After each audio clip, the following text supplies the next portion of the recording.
Yo, what's going on everyone? In today's video, I will be showing you the best updated guide on how to run the hangar business in GTA 5 Online to make yourself over $4.1 million every 4 hours as a solo player. So getting started, what we first need to do is purchase a hangar, which to buy one, you want to go over on the Maze Bank Foreclosures website and select where it says hangars. Then you'll see at the very bottom the first two hangars, which are going to be the cheapest ones for $1.5 million and also $1.2 million, but trust me, do not purchase any one of these two. That is because the locations of these two really sucks. The best location to purchase a hangar is definitely going to be up here in the Fort Zancudo airbase. As you'll see, there is a total of 3 different hangar properties that you can buy in the Fort Zancudo airbase. You have one for $3.2 million, one for $2.6 million, and the other for $2.1 million. It doesn't matter which one you purchase, I actually own the cheapest one. Once you chose any one of those 3 hangars though, the only other upgrade you need to put on this business that we actually need is the living quarters. After you put that upgrade, you are completely done buying this business.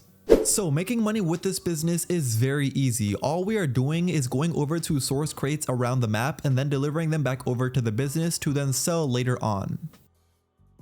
And to start sourcing this cargo, all we need to do is enter inside the hangar, walk upstairs, and then enter inside the office. Once inside, sit down at your desk and then log in. From here, you want to go over to where it says source, and here you'll see all 8 of the different types of cargo that we can source with the hangar. And it's very important that you know all of these different types of cargo are ranked in tiers. We have our tier 3, which are going to be tobacco and alcohol, and also the counterfeit goods. We have the tier 2 crates, which are the jewelry and gemstones, arts and antiques, and also the animal materials. Then we have the tier 1 cargo, which are going to be the narcotics, chemicals, and also medical supplies. So when it comes to sourcing cargo with the hangar, you want to make sure you only source tier 1 since those are worth the most possible money. So from there, select a tier 1 cargo that you want to source and make sure you always source these cargo on land since those are always going to get you the easiest type of source cargo missions. And when it comes to doing these missions, there is only a total of 6 different types that you can get, and the first type is going to be this one that has you go over to Sandy Shores Airfield. The fastest way to complete this first type of cargo mission is definitely in the Oppressor Mark II. Once you have one, fly it exactly where I'm going right now.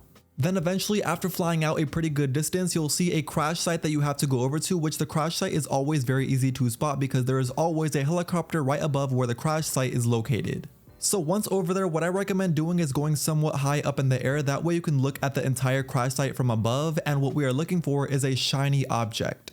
As you could see, in this case, mine was literally so simple to find. Once you pick up the cargo though, what we now need to do is deliver this back over to the hangar.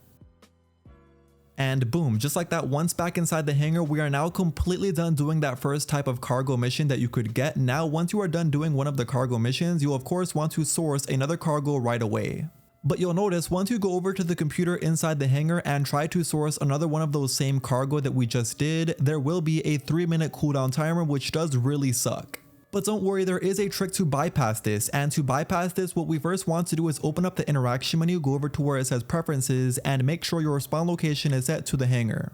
From there, open up the pause menu, go over to where it says online, and quit to main menu. Once at the main menu, you now want to load into story mode, and then once in story mode, load back into an invite only session just like we did before. And as long as you are playing on Xbox Series X/S, PS5, or PC, doing this entire process of loading back in should take you under 1 minute in total.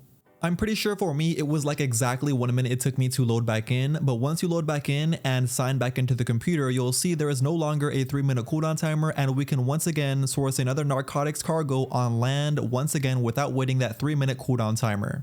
Anyway, getting into the second type of cargo mission you could get with this business, that is going to be the Infiltrate the Deal mission, which is a very easy one that has you go over to a random location, and once over there, what we need to do is find a trailer.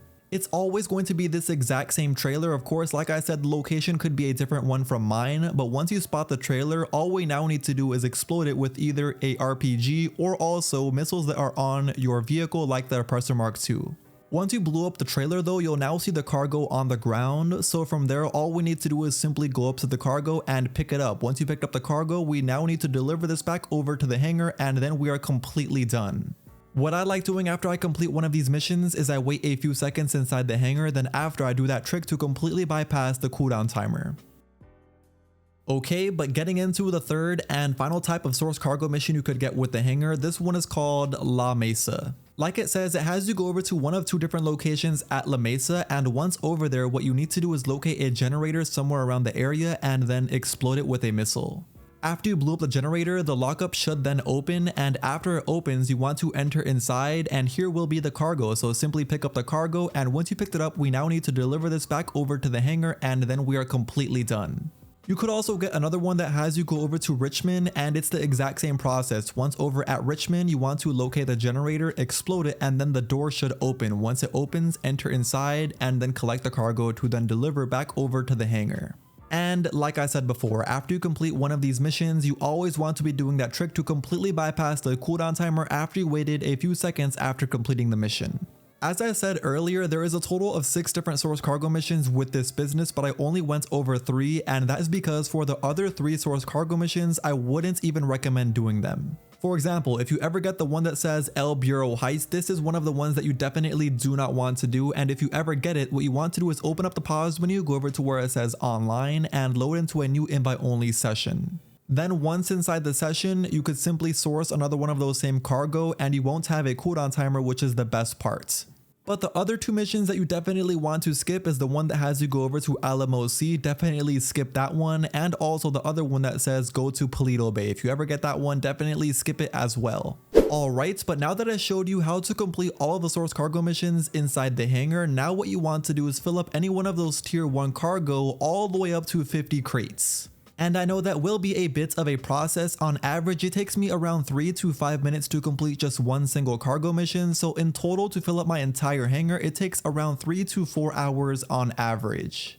But trust me, once you see how much money we will make once I sell this entire 50 crates, you'll definitely want to be doing this as well. Alright, but now let's get into how to sell this business once you have a completely full 50 cargo. So to do this, you of course want to enter inside the business, walk upstairs, sign into the computer, and then here you'll see I have 50 out of 50 cargo right now. So go over here to where it says sell, and as long as you have 50 out of 50 of any one of the tier 1 crates, it is going to be worth $2.8 million as long as you own the Higgins HELITOURS business.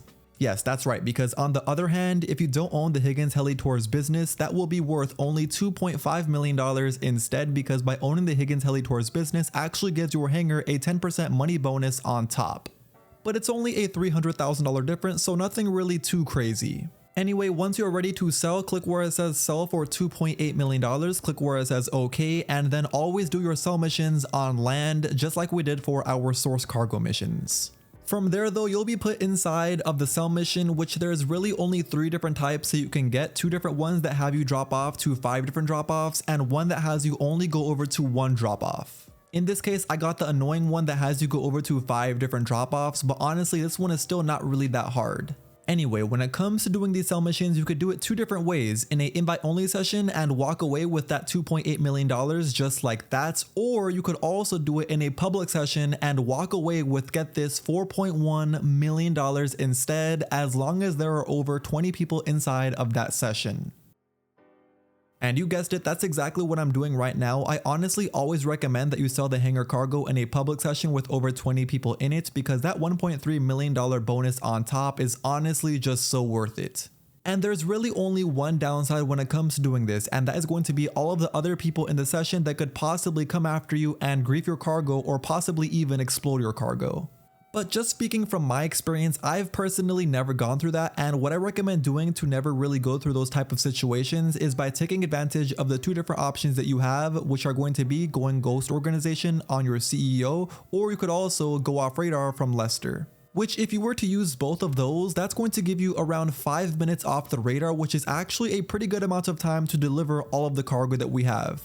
But other than that, I also would recommend just to find a not so busy or not so hectic public session, because if you find a pretty calm session where nothing really is happening with over 20 people in it, then you'll most likely not have any issues even if you don't go off radar or ghost organization. Anyway, cutting straight to it, this mission was pretty straightforward. I literally just went over to 5 different drop-offs and dropped off cargo. Then once I dropped off my very last cargo, I then had to leave the area. Luckily, I didn't go through any issues in this session. Even with almost 30 people in it, it was a completely full session the whole time. But once I left the area, here's how much money I got paid. As I said, $4.16 million. Yes, that's pretty crazy. Instead of the original $2.8 million we would have got by selling it in an invite only session, we got over $4.1 million instead, which is way better.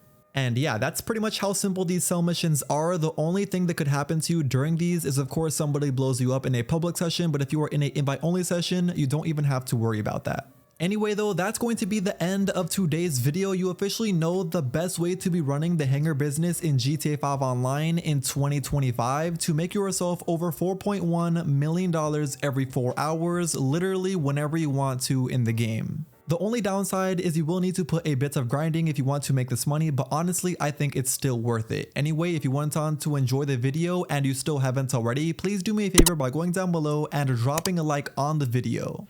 And of course, if you aren't already, make sure you also hit that subscribe button. That way you don't miss out on any future GTA videos just like this one from me. But until next time, I will see you all in my very next video. Peace.